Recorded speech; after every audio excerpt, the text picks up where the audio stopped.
जिस तरीके से सुधांशु त्रिवेदी ने विपक्ष को आईना दिखाया और सच्चाई से रूबरू कराया, उनकी झल्लाट देखते से ही बनती है। तो चलिए देखते हैं वीडियो में। इसमें वो है आम आदमी पार्टी, वो अपने आप को पॉलिटिक्स का अमिताभ बच्चन समझते हैं।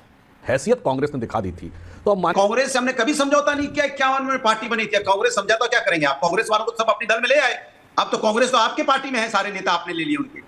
तो आपको मौसम के साथ बदलते हैं। गर्मी थी तो कांग्रेस के साथ गठबंधन था दिल्ली में। इंडी गठबंधन में किसी का भी लक्ष्य भारतीय जनता पार्टी से लड़ना, देश का कल्याण तो छोड़िए, भाजपा से लड़ना, मोदी जी के विराट व्यक्तित्व से लड़ना नहीं है। कि प्रधानमंत्री हरियाणा में जहां जहां जाएंगे उतनी ही सीटें भारतीय जनता पार्टी की कम होने वाली है, ना केवल। था 49 दिन की सरकार के बाद गलती हो गई, आप दोबारा नहीं करेंगे। फिर किया 2024 के चुनाव में, फिर चारों खाने चित गिरे, 7 में शून्य हो गए, फिर कर। हरियाणा में जो चुनाव होने वाले हैं उसमें आम आदमी पार्टी और कांग्रेस दोनों एक दूसरे के अगेंस्ट लड़ने वाले हैं, जबकि वो लोकसभा में एक दूसरे के साथ में थे।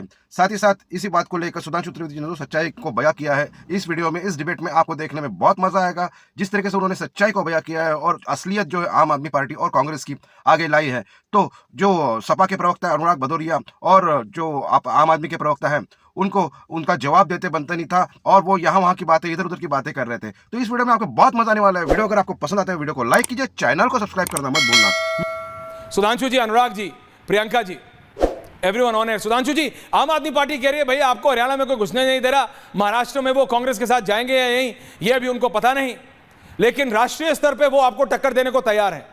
आज का मेरा डिबेट का टॉपिक में सुधांशु जी यही था कि नेशनली स्पीकिंग, नेशनल पर्सपेक्टिव में एक बीजेपी है, नरेंद्र मोदी है, कांग्रेस है, राहुल गांधी है, कांग्रेस क्लियर है, और एक तीसरी पार्टी जो इनके खिलावा नेशनल है, इनके अलायंस में, वो है आम आदमी पार्टी।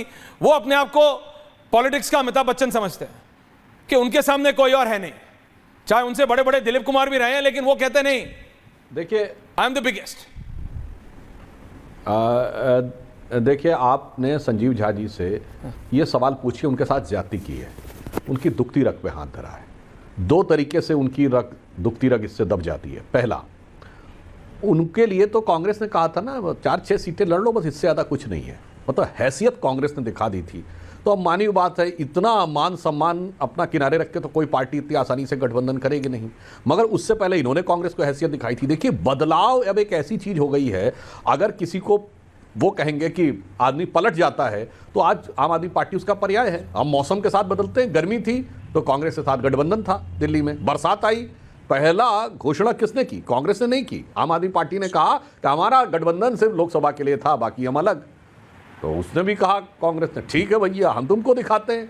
हरियाणा में जब आपने गठबंधन की बात थी उसने कहा लड़ लो भाई, 4-6 सीटें ले लो। तो दोनों वास्तविकता में क्या है, मैं आपको एक बात बताऊं, ये इंडी गठबंधन में किसी का भी लक्ष्य भारतीय जनता पार्टी से लड़ना, देश का कल्याण तो छोड़िए, भाजपा से लड़ना, मोदी जी के विराट व्यक्तित्व से लड़ना नहीं है। ये विपक्ष के रूप में अपनी स्थिति और हैसियत को बढ़ाना है, यानी विपक्ष की स्पेस लेना है। आम आदमी पार्टी का यह विचार है कि अगर वो इस ढंग से आगे बढ़ते रहेंगे, और ये सच है कि ये कांग्रेस के अलावा भारत की एकमात्र विपक्षी पार्टी, इसकी 2 राज्यों में सरकार है, 1 से अधिक राज्य में सरकार है। तो इनका लक्ष्य है कि आगे हम विपक्ष की स्पेस ले लें, और उसके लिए जितने भी प्रकार के साम दाम दंड भेद छल प्रपंच जो होगा सब तैयार है। मैं एक लाइन में कहना चाहूंगा, सिद्धांत के लिए लोग आए थे। हम 1951 में बने, आज 73 साल हो गए, कभी कांग्रेस से समझौता नहीं किया। इन्होंने 73 दिन में कांग्रेस से समझौता किया था और सत्ता की फट से कांग्रेस के कंधे पे चढ़ के सत्ता की दहलीज पार की थी। तो इसलिए, और फिर देखिए, फिर कहा था 49 दिन की सरकार के बाद गलती हो गई, आप दोबारा नहीं करेंगे। फिर किया 2024 के चुनाव में, फिर चारों खाने चित गिरे, 7 में शून्य हो गए, फिर कर। कोई बात नहीं, ये उनका स्टाइल है। और मैं एक और बात कहना चाहूंगा, संगत का प्रभाव कैसा होता है। प्रियंका जी, ऐश्वर्या जी, एक जमाने में ये लोग कहते थे जब मनमोहन सिंह जी प्रधानमंत्री थे कि ये रिमोट से प्रधानमंत्री चला रहे हैं, सुपर प्राइम मिनिस्टर तो इंदिरा जी हैं। अभी पिछले वर्ष संसद के दौरान जब मैं राज्यसभा में भाषण दे रहा था तो ये विपक्ष के लोग क्या कहते थे NCT bill pay, super CM बनना चाहते हैं एलजी, सुपर सीएम। आज क्या हो गया साहब? कांग्रेस की फितरत कैसे दिल पे छाई है कि आज बताइए, आतिशी खुद बोल रही हैं कि भाई असली सीएम तो केजरीवाल है, तो संविधान खतरे में नहीं है। इसे कहते हैं रफ्ता रफ्ता वो मेरी हस्ती का साया हो गए। क्या कांग्रेस की हस्ती आपके दिल पे ऐसी छाई कि जो उनका मॉडस ऑपरेंडी था वो भी आपने अडॉप्ट कर लिया? अब राहुल जी, कहने को कुछ नहीं रह गया। आपका चाल चिंतन, चेहरा चरित्र पूरी तरीके से जनता के सामने उजागर हो गया। क्विक काउंटर संजीव जी, अनुराग जी आ रहा हूं, उसके बाद प्रियंका जी आ रहा हूं। Rahul ji, coming for your analysis. देखिए, मुझे लगता है कि लगातार इतिहास में पहली बार ऐसा हुआ कि लगातार 2 बार मैसिव मैंडेट किसी व्यक्ति को मिला, अरविंद केजरीवाल को मिला। यह मैंडेट अरविंद केजरीवाल का मैंडेट है, तो इसमें कोई शक नहीं है ये अरविंद केजरीवाल का गवर्नमेंट है। अरविंद केजरीवाल जी ने कहा कि आपने लांछन लगाया, हम इस्तीफा दे दिए। हिम्मत है, कहते हैं ना कि मोदी जी बहुत विराट उनका शख्सियत है, तो विराट शख्सियत है, 400 पार की बात करते थे भाई। मोदी परिवार आपने भी लिखा था सुधांशु जी, उस मोदी परिवार को लोगों ने नहीं स्वीकार, तो 40 सिमट के रह गए। दे मोदी जी इस्तीफा, नहीं देंगे क्योंकि सत्ता से चिपके रहेंगे। 75 साल का कानून तो किसने बनाया था? मोदी जी ने बनाया था ना। क्यों सत्ता से चिपक के क्यों नहीं करा? रिजाइन देंगे, दे रिजाइन। ये सत्ता छोड़ना इतना आसान काम नहीं होता है, ये त्याग सबके बस की नहीं है। केवल बातें करना कोई और बात है, त्याग करना कोई और बात है। त्याग सीखना है तो अरविंद केजरीवाल से सीखिए, और सत्ता से कैसे चिपके रहना है सीखना है अगर, तो नरेंद्र मोदी से सीखिए। तो मैं मानता हूं कि तुलना दोनों में बिल्कुल नहीं है। एक बात आप समझ लीजिए कि अरविंद केजरीवाल जी ने कहा, और पहली बार ऐसा हुआ कि 10 साल कोई मुख्यमंत्री रहे और जनता को कहे कि अगर मैं ईमानदार हूं तो वोट करना, ईमानदार नहीं हूं तो वोट नहीं करना। हिम्मत है तो प्रधानमंत्री रिजाइन करे और कहे कि अगर हमने अच्छा काम किया तो मैं वोट करना, और अच्छा काम नहीं किया तो वोट करना। मैं दावे से कहता हूं कि प्रधानमंत्री हरियाणा में जहां जहां जाएंगे उतनी ही सीटें भारतीय जनता पार्टी की कम होने वाली है। ना केवल हरियाणा, पूरे देश में जहां जहां जाएंगे नरेंद्र मोदी उतनी ही सीट भारतीय जनता पार्टी। लेकिन ये भी साथ साथ बताते जाइएगा कि जहां जहां अरविंद केजरीवाल जा रहे हैं देश वहां वहां कांग्रेस की सीटें कितनी कम हो रही हैं, ये भी राहुल गांधी जी को जरूर बता दीजिएगा, क्योंकि मेरा अभी भी ये मानना है कि अरविंद केजरीवाल वोट तो कांग्रेस का काटते हैं। एनालिस्ट कहेंगे, अरे एनालिस्ट की मैं नहीं मानता एनालिस्ट की भैया, मैं तो वोट, अरे मैं तो रिजल्ट के बाद की बात कर रहा हूं विधायक जी। एनालिस्टों का क्या है, मैं तो कह रहा हूं जब रिजल्ट आ जाए उसके बाद करेंगे। हां, अनुराग भदौरिया, सुधांशु जी आ रहा हूं। देखिए, अनुराग भदौरिया जी इतनी देर शांत बैठ नहीं सकते, आप जानते हैं। देखिए, भारतीय जनता पार्टी की, देखो भारतीय जनता पार्टी के प्रवक्ता की चिंता देखिए। क्या चिंता है? जनता की कोई चिंता नहीं है, इनकी सत्ता है। इनकी है, वहां पे दूसरी बार की सत्ता चला रहे हैं, जनता की चिंता नहीं है। आम आदमी पार्टी की चिंता है, कांग्रेस की चिंता है, इंडिया गठबंधन की चिंता है। उन्होंने सारा 10 मिनट बोला, किसपे बोला? आम आदमी पार्टी, इंडिया गठबंधन। कह रहे कांग्रेस से हमने कभी समझौता नहीं किया, 51 में पार्टी बनी थी, कांग्रेस समझौता क्या करेंगे आप? कांग्रेस वालों को सब अपने दल में ले आए। अब तो कांग्रेस तो आपके पार्टी में है, सारे नेता आपने ले लिए उनके, तो आपको समझौता करने की क्या जरूरत है? आप तो ले ही आए ना पार्टी में कांग्रेस के नेता। तो ज्यादातर आपने चीफ मिनिस्टर भी उन्हीं के नेता को बनाया हुआ है, असल में चीफ मिनिस्टर तो कांग्रेस के ही नेता है। आप बताइए, आप लाए कि नहीं लाए कांग्रेस को अपने साथ में? या महाराष्ट्र में आपने एनसीपी को डिप्टी सीएम बनाया, वो भी तो आए है ना। तो आपने तो कांग्रेस के नेताओं को अपनी पार्टी में शामिल करके बीजेपी कांग्रेस में कन्वर्ट कर दी है।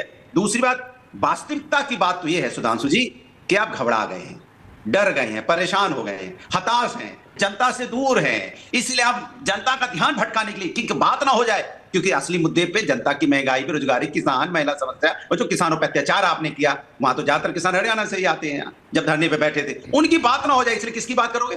बताइए, हमने कभी समझौता नहीं किया, बताइए हमने कब समझौता किया? सब बातों से अब कुछ बचा नहीं है, आपके पैर उखड़ चुके हैं। आप महाराष्ट्र भी हार रहे हैं बुरी तरह से, वहां भी आप जनता की बात नहीं कर रहे हैं, वहां भी आप इधर उधर की बातें करने में लगे, हरियाणा में भी गए, जेएनके भी गए, छत्तीसगढ़ भी साफ हो गए, आपको बचे कहां पे? आप चूंकि इसलिए नहीं बचे आप, क्योंकि आपसे अभी भी आप जब बोलोगे, मैं गारंटी के साथ बोल रहा हूं, पूरा व्यूअर, पूरा देश सुन ले, सुधांशु त्रिवेदी जी नहीं बोलेंगे जनता के मुद्दों पे, वो समाजवादी की बुराई करेंगे, आम आदमी पार्टी की बुराई करेंगे, कांग्रेस की बुराई करेंगे, और जिन आपने वोट देके इनको सत्ता में बैठाया है, आपकी बात नहीं, आपकी बात छोड़ के सबकी बात करेंगे। और देखिए कितनी चालाकी से बोल गए, हमने कभी कांग्रेस से समझौता नहीं किया, कभी नहीं समझौता किया, लेकिन कांग्रेस वालों को बुला के अपने गले लगा लिया, उनको चीफ मिनिस्टर बना दिया, समझौता नहीं किया। ये तो वही बात होगी ना 16 में, भैया लड़का तो बहुत अच्छा है, लेकिन कभी कभी शाम को बहक जाता है, उसमें खराबी कुछ नहीं है, लड़का बहुत बढ़िया है, लेकिन मौसी जी कभी कभी शाम को 4 दोस्तों के साथ बैठ जाता है तो वो हो जाता है। तो वही कांग्रेस समझौता नहीं किया, लेकिन सारे नेताओं को अपने साथ शामिल कर लिया, यहां तक कि प्रवक्ताओं को भी अपने साथ ले आए, और सारे नेताओं को लाके कह रहे हमने कांग्रेस से समझौता नहीं किया।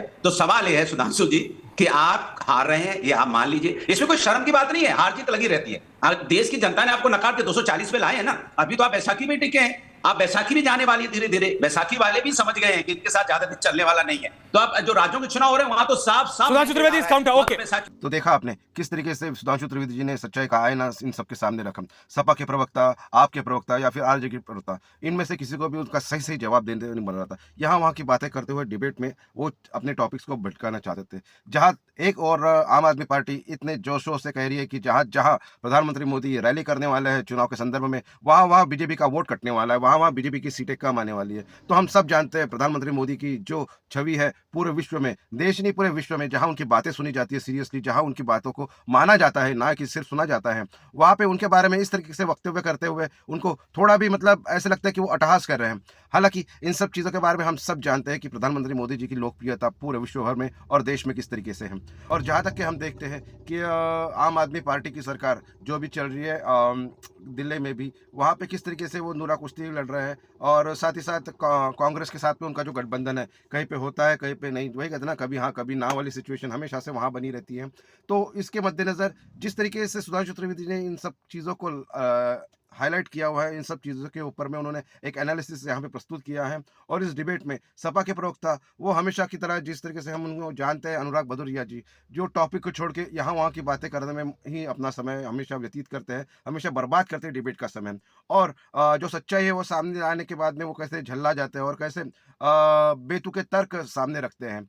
तो इस तरीके का उनका ये रहता है। खैर, हम तो पॉलिटिक्स की ये न्यूज़ लाते रहेंगे। अगर आपको ये वीडियो पसंद आता है, ये डिबेट पसंद आता है, तो आप वीडियो को लाइक करना मत भूलना, चैनल को सब्सक्राइब करना मत भूलना, और मिलते हैं अगले वीडियो में। तब तक के लिए जय हिंद,